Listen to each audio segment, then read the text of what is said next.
morning, or depending on when you're watching this, good afternoon, good evening, or good night. My name's Ross, and as always told out of Voice of Radio. So today, well, we need to look at Ice Rider Calyrex. And look, I made a video a couple of hours ago where I really went off about how great Shadow Rider Calyrex is. No regrets, incidentally. That card is proper job over the top nuts. It is going to change the game as we know it. It is redonk. However, we do have Ice Rider Calyrex, and just because it's not the best Pokemon card we've seen in 4 years, I still stand by that opinion for Shadow Rider Calyrex, it ain't too shabby, ladies and gentlemen. It ain't too shabby at all. Now, our translation comes from the lovely Antoine Boulet, and I can tell you now, Antoine got top 4 at this giant Champions League over in Japan. Think about it as kind of 1.5 times US internationals or North American internats, and getting top 4 in that. That's the kind of level we're talking about here. It's a little bit nutty. So Anton has provided our translation. What do we see here? Well, we're going to start off with the Pokemon V, though we're not going to spend a huge amount of time on it. That's not our main focus. 210 HP is very standard for a Pokemon V. Retreat cost of 2 does give us access to Air Balloon if you want to do a bit of the whole retreating a bit more easily thing. And you've got a weakness to Metal, which is honestly fine. I still expect Zacian to be good post-rotation, but I also expect Zacian to get an automatic one-hit KO on you because of your HP anyway. And other Metal Pokemon just aren't seeing a huge amount of play right now. Pre-rotation, maybe we worry about Morile, but Morile's going away, so I'm just not particularly worried here. Now, it is a water Pokemon. That does mean Frostmoth to accelerate energy, which is quite nice. It means weakness on Center Scorch, so that's all good. And what we've got here is 1 energy, 40 damage, meh. No translation needed here, of course.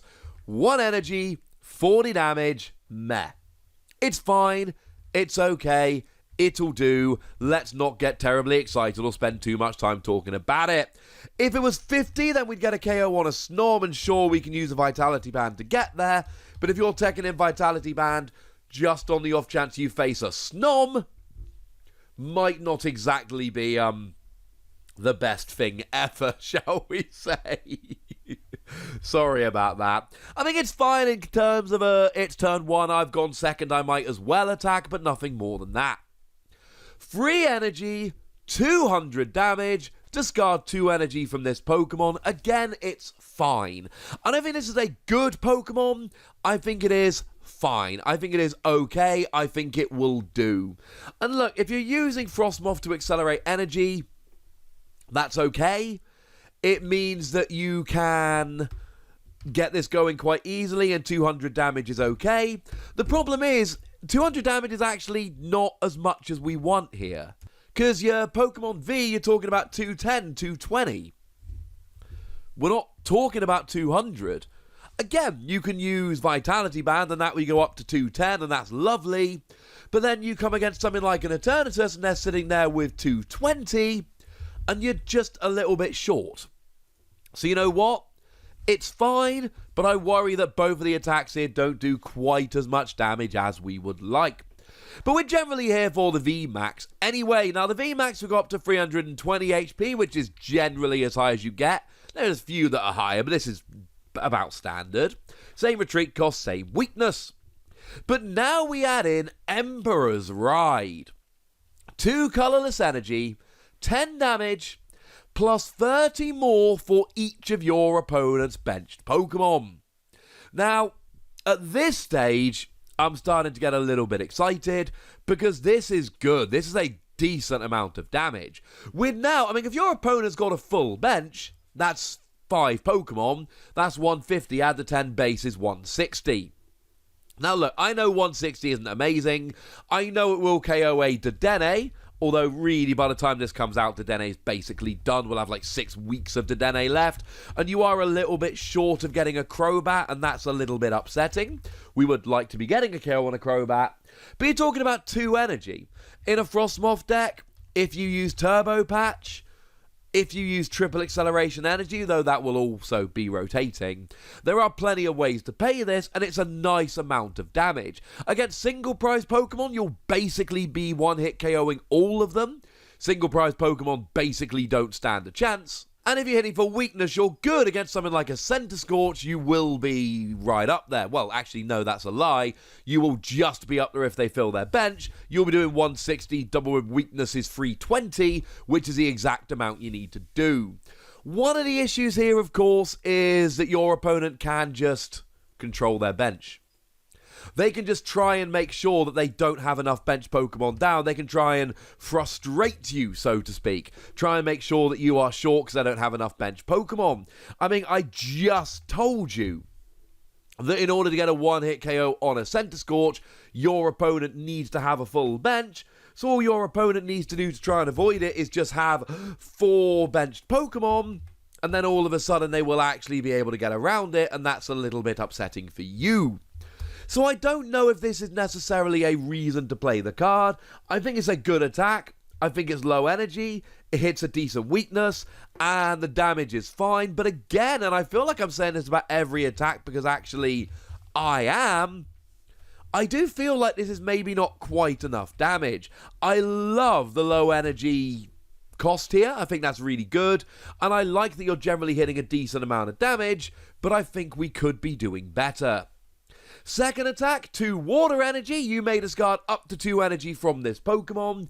If you do, you do 120 more damage for each energy discarded this way. So let's assume you're putting 2 energy on, and let's assume you are just discarding the pair of them. Now all of a sudden you're doing 250 damage for 2 energy. I'm good. And the funny thing is, right, all the way through this video, I've been talking about these attacks and saying, well, I'd like them to do a little bit more damage. If tag teams were still around, this would be a tiny bit short again. For tag teams, we generally want 270, things like Mewtwo and Mew, and we would actually be a little bit short, and that would be sad. Well, tag teams, really, by the time this comes out, tag teams are essentially done. So this isn't too bad. You're getting Pokemon Vs. You're not getting VMAXs. You're quite a way away unless you're against something like a Centiskorch. But the other thing is, if you're against a single prize Pokemon, 130 will often be enough. That's one of the key numbers for single prize Pokemon. So, you know what? Just discard 1 energy, do 130, and you're fine. But what we're essentially talking about here is 250 damage for a single pair of energy. That's an awkward phrase. For 2 energy, bearing in mind we've got a whole bunch of stuff like Frostmoth, which are going to help you out and have your back here. That seems pretty good to me. And I think this is why you use it. Honestly, I think it is very much a case of have it here for the 2 energy attack doing 250. If you're hitting for weakness, you're good. If you're against single prize Pokemon, you're good. If you're against Pokemon V, you are good. We've got ways to get the energy on, and that works out rather nicely.